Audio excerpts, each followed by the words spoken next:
नमस्कार, मैं उमेश गौतम, समग्र प्रदेश समाचार से। आइए आज बात करते हैं भ्रष्टाचार की। समय समय पर क्या कहें, हर समय हर जगह हर आदमी भ्रष्टाचार की बात करता है।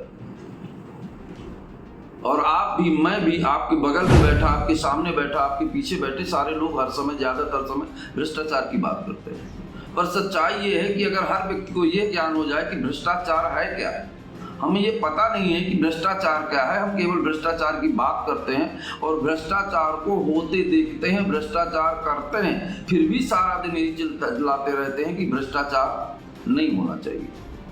पर आपको बता दें, भ्रष्टाचार भारत में एक ब्लड कैंसर का रूप ले चुका है और ये भ्रष्टाचार अब खत्म नहीं हो सकता। यहाँ तक कि सरकारों ने इस पे प्रयास करना बंद कर दिया है। सरकार ने कहीं अपने इस आदेश में ये नहीं कहा कि भ्रष्टाचार खत्म किया जाए। सरकारें हमेशा ये कहती हैं कि भ्रष्टाचार निम्न स्तर पे किया जाए, कुछ कम किया जा सकता है, खत्म नहीं किया जा सकता है। इसी तरह हमारी सरकारें स्वयं भ्रष्टाचार की संचालक है, इस बात को मान लीजिए। आपको बता दें कि भ्रष्टाचार कई तरह से होता है। पूरा भ्रष्टाचार, आधा भ्रष्टाचार, समर्थित भ्रष्टाचार, पूर्ण भ्रष्टाचार। अब आपको बताएं हम कि पहले हमारा समाज जो था वो कर्तव्य बोध था। पहले कर्म था, कर्तव्य था, धर्म था, ज्ञान था, विज्ञान था, सारी चीजें थी। पर नहीं था तो भ्रष्टाचार ना के बराबर था और ना के बराबर। उसका एक रीजन था कि लोगों के अंदर जो कर्तव्य बोध था, वो कर्तव्य बोध उसे अनैतिक काम करने के लिए रोकता था। पहले लोगों के अंदर ये बात होती थी कि अगर हमने ये गलत काम किया तो लोग हमें अनैतिक कहेंगे और हमारी बुराई करते थे। पहले लोगों के अंदर ये होता था कि ये मेरा देश है, अगर इसके लिए मैं काम कर रहा हूं तो अगर गलत काम कर रहा हूं तो मैं देश के साथ गद्दारी करूंगा।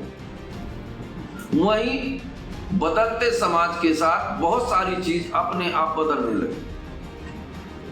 जहां धर्म हमें अनैतिक काम करने के लिए रोकता था, पाप का डर होता था, वहीं धर्म का रूप पाखंड ने ले लिया। कर्तव्य बोध का रूप भ्रष्टाचार और स्वार्थ ने ले लिया। और समाज की कुछ कड़ियां जो बगैर कानून के भी मनुष्य को नियंत्रण रखती हैं, वो कड़ियां कानूनी नियंत्रण से भी ज्यादा ताकतवर होती हैं। पर सरकार ने धार्मिक नियंत्रणों को त्याग कर कानूनी नियंत्रणों को प्रोत्साहन के रूप में उत्पत्ति किया। और सरकार की ये उत्पत्ति स्वयं सरकार भ्रष्टाचार से ही उत्पत्ति हुई। ऐसा लगता है कि सरकारें टोटल भ्रष्टाचार ही करती हैं, भ्रष्टाचार का समर्थन करती हैं। और फिर जिस देश का राजा ही भ्रष्टाचार का समर्थन करे, उस देश से भ्रष्टाचार को कैसे अलग किया जा सकता है? पहले आप समझिए कि भ्रष्टाचार, पहले लोगों को कर्तव्य बोध होता था।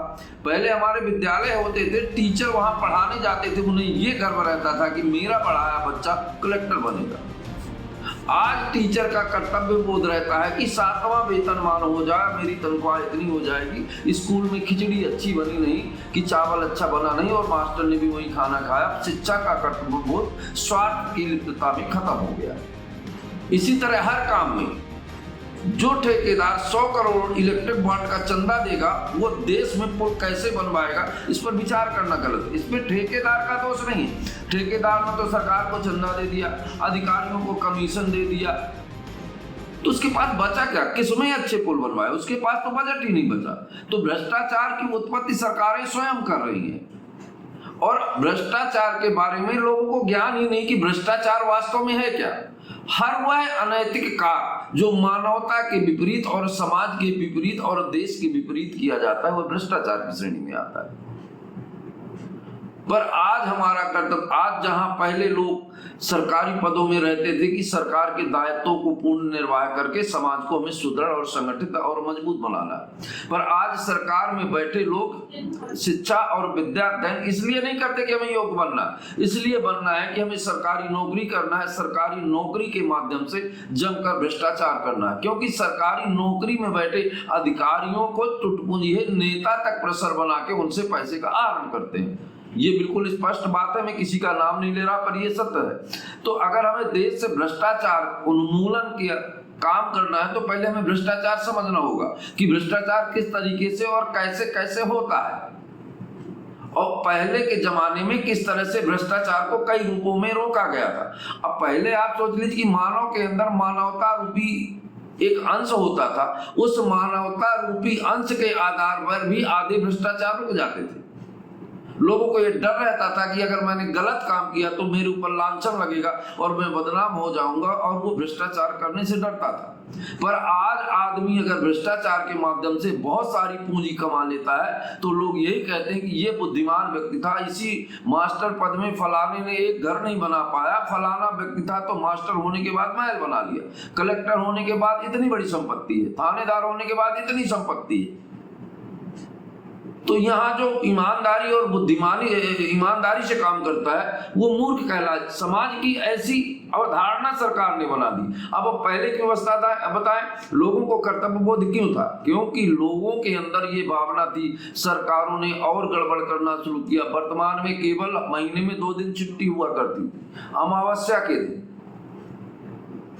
उसके बाद सरकारें आई और 1 दिन और बढ़ा दिया, रविवार की छुट्टी अनिवार्य कर दिया। उसके बाद 21वीं की सदी की सरकारें आई, इन्होंने शनिवार को भी छुट्टी में तब्दील कर दिया। जो काम 15 दिन में होता था वो काम 8 दिन में करने का प्रयास किया गया, और जो काम 8 दिन में होता था वो 6 दिन में। ये कैसे संभव है? तो कार्य की पूर्णता और भार तो बढ़ेगा, और भ्रष्टाचार निश्चित ही अपने नए नए आयाम गढ़ेगा। अगर हमें भ्रष्टाचार को रोकना होगा तो सबसे पहले ये समझना होगा कि भ्रष्टाचार क्या है, और भ्रष्टाचार पर विराम लगाने के लिए सबसे पहले स्वयं को भ्रष्टाचार से मुक्त करना होगा, और ये सरकारें कभी कर नहीं सकती। इसलिए भारत से कभी भ्रष्टाचार जा नहीं सकता, क्योंकि भारत में भ्रष्टाचार ब्लड कैंसर का रूप ले लिया है, और इसमें सबसे बड़ी जरूरत सरकारों की है। सरकारों को स्वयं भ्रष्टाचार के माध्यम से धन अर्जन कर चुनावों में यहां तक कि वोट से लेके और विधायक तक की व्यवस्था करनी पड़ती है। दोस्तों नमस्कार, मैं उमेश गौतम, समग्र प्रदेश समाचार से।